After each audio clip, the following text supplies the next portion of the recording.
เอาละครับเริ่มแล้วครับพี่น้อง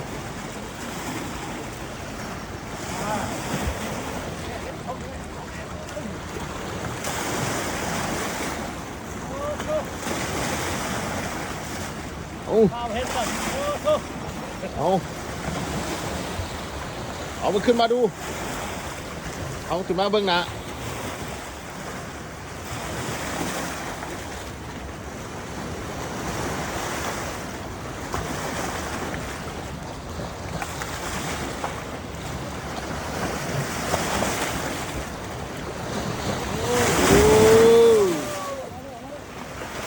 น้องมาแล้ว